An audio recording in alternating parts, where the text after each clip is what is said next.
Hello and welcome to your daily love message from your person. My name's Liz and this is Guided by Angels. And I'm going to bring in the beautiful no contact love messages today to see what's going on, what they want to say to you and why. And if you would like a personal reading with me, you can reach out to me at guidedbyangelsreadings@gmail.com. Now, I do feel that they are trying to find the words right now to start a message or to start a conversation with you, especially if they're thinking about actually calling you up on the phone. Because when I've tried to start this reading today to get the first bit of the message out saying, welcome to your message and what this deck is, I kept bumbling up my words and messing up my words. And when I do that, it's definitely something I'm channeling through. So I feel that how they start the conversation or how they start the message is really important to them right now. It's what they're thinking about. How can I construct a message to send to you? Or how can I express myself to you so that you don't put the phone down or so that you make sure you do respond? I feel they're really worried about how you're going to take their message or take their reaching out when they do, because I feel they do want to and they're working out how to. So many of them are a little bit afraid right now to come forward because they're not sure what you're going to do. And this could be because the last time you spoke, maybe there were some harsh words said, or maybe you give them a few home truths, or maybe you put an ultimatum down, or you could have blocked them, or they could have blocked you, and maybe you've moved beyond that now. But whatever it is that's happened between you, no matter what, whether you're in contact right now or you're not in contact, they are a little bit afraid about how to come forward or start that communication with you. And that's what you need to know. And that's why I feel in the earlier reading today, we got the message coming through, lower your guard. Lower your guard. Now, that doesn't mean you don't set boundaries down or you're not being true to yourself. It means that you are strong within yourself. It just means that you're not going to bring the past up or dredge something up or make them feel bad. Just let them come forward in their own time, in their own way, with their own words and explanation. So what do they want to say to you today? Cards on the floor as well. Still feel there's more cards. What else do we need to know? There we go. So I'm going to start with the card that jumped on the floor. Now, in my mind, they give me 1111. This card's moving as well. Look, see it there?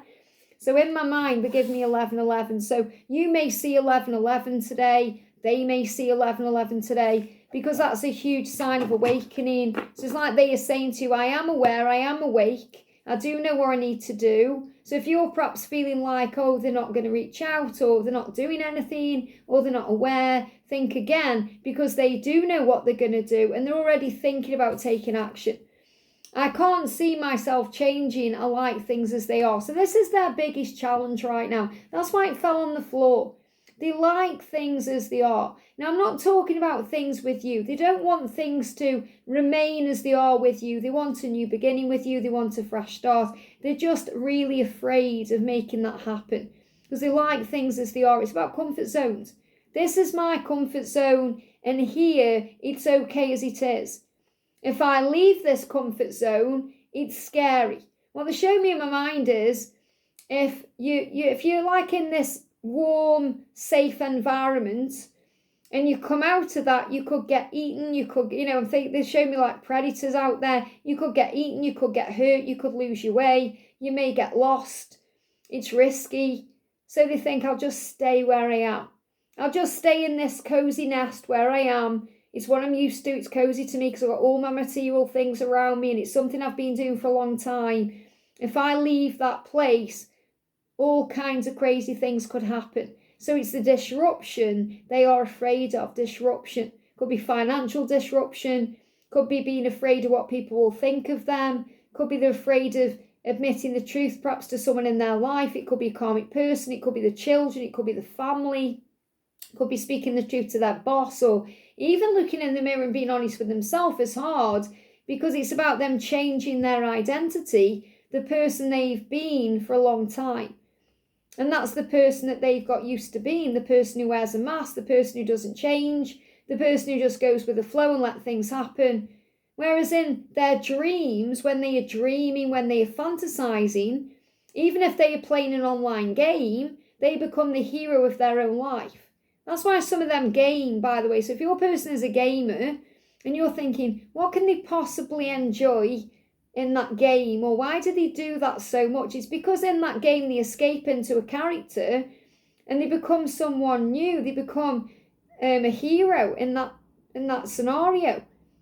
It's like if they're reading a book, for example, or watching a film, they may project themselves into the film or into the book, and they become that character. And what they've done is they've become a character in their life, and that character is weak.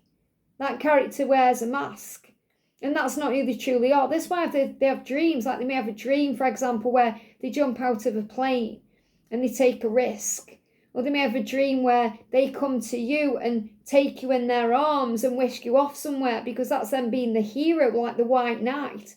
And this is what they dream about. So they're saying, I'm scared of change and I can't see myself changing.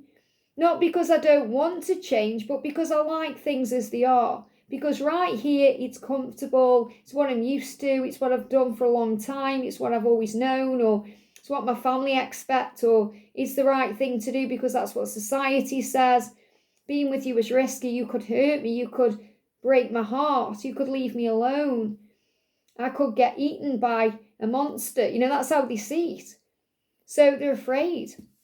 I'm watching at the moment Fear of the Walking Dead, and Walking Dead fans, like if they're stuck in like a comfort zone, they're afraid to leave that because they don't want to go out where the zombies are, because they may get eaten, or they may run into some people who aren't friendly, so they could get into trouble.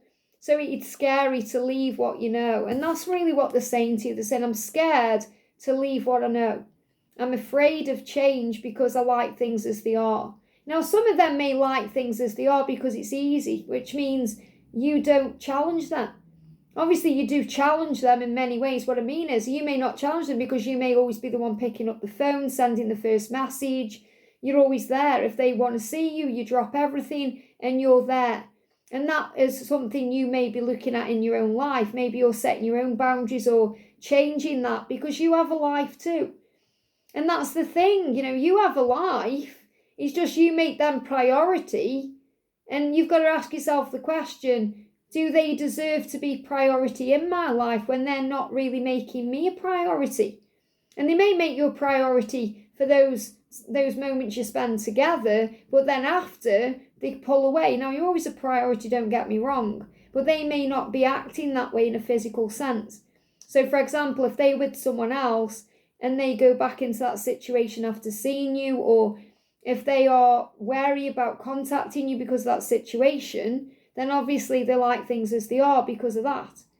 Or if they are single, for example, and they enjoy their single life, perhaps they enjoy going out with friends or going to work and putting everything into their work. If they're a workaholic, they may like things as they are, and being with you in a commitment could change those things, because then they may have to make a few changes in their life. So put this into your situation however it is.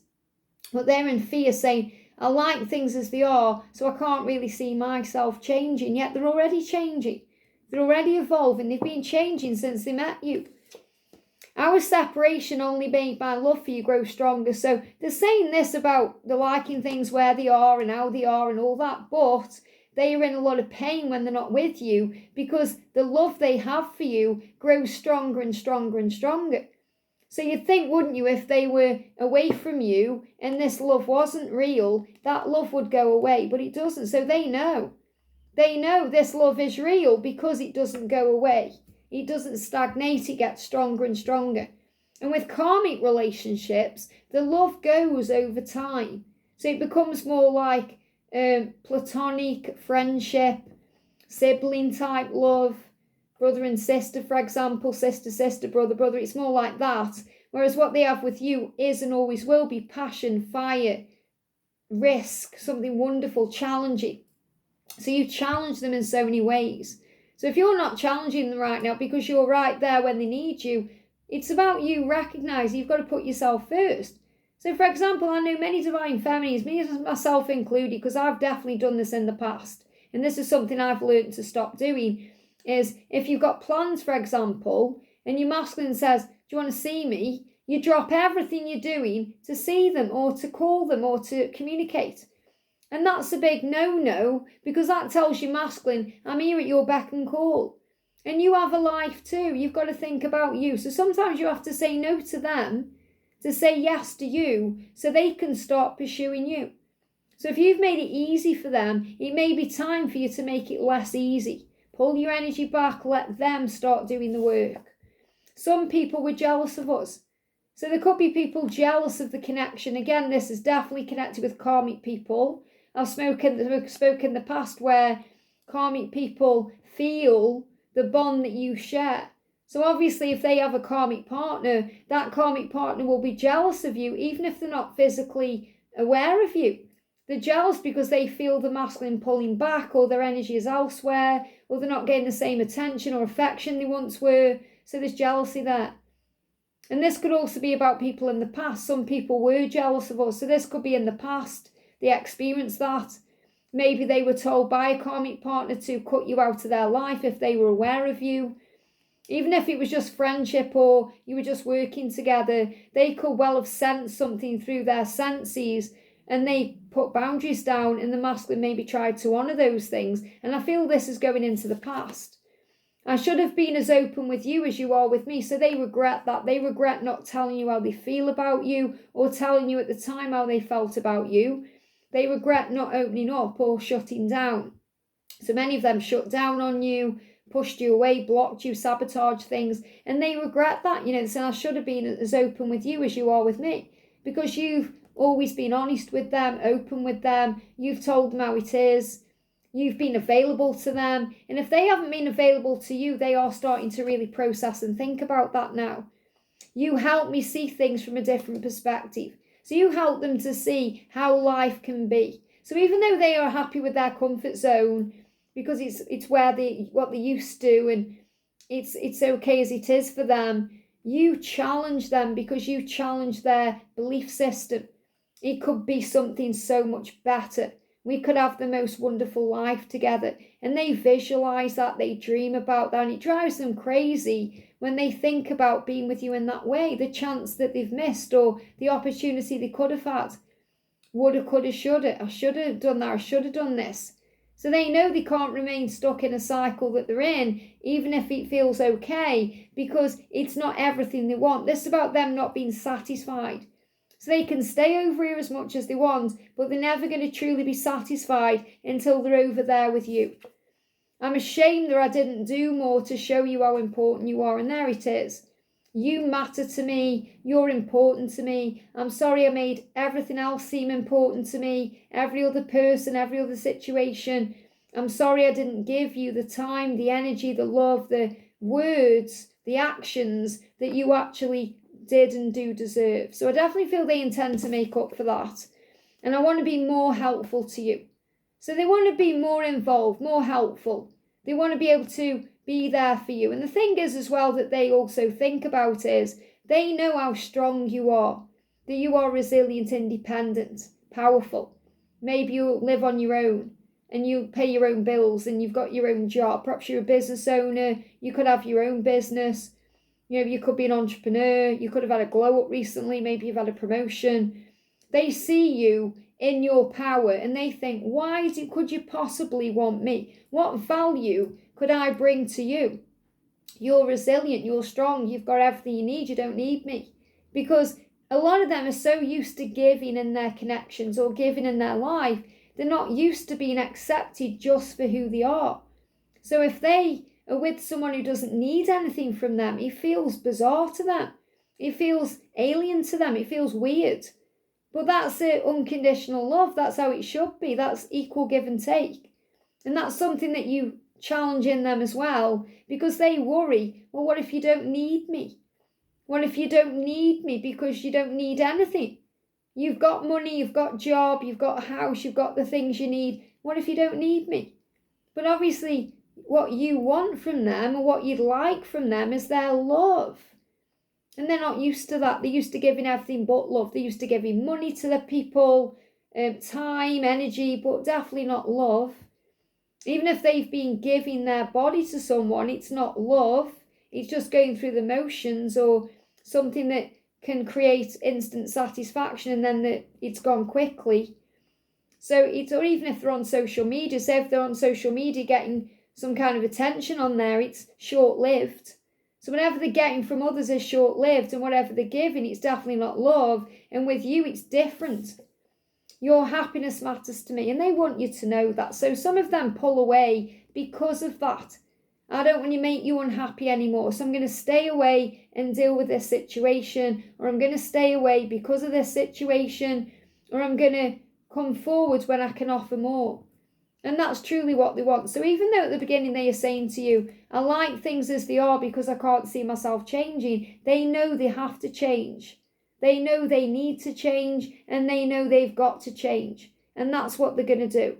So what I'm actually going to do is, for members today, I'm going to go a bit deeper into this. So we're going to do for members of the channel, members of the angel family, I'm going to do a bit of an extended reading on this where we look into this. I can't see myself changing. I like things as they are. We're going to go into that a little bit more, a bit deeper with all the cards and see what's going on. So if you want to get hold of that reading, just become a member today for that message. But for members, it will be there for you. So this is kind of the end of the reading, but I want to go a little bit deeper into what they're going to do and how they're going to do it and when, if there's any timings coming up. And that's what we're going to connect with in the members reading.